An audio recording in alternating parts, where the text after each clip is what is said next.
சந்திரனை சொந்தம் கொண்ட சுந்தரியே சாமி கிட்ட சொல்லி வச்சு சேர்ந்தது இந்த செல்ல கிளியே. இந்த பூமியுள்ள காலம் மட்டும் வாழும் இந்த அன்பு கதையே.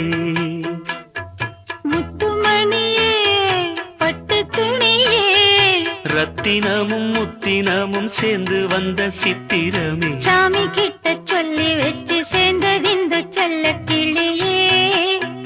இந்த பூமியுள்ள காலம் மட்டும் வாழும் இந்த அன்பு கதையே.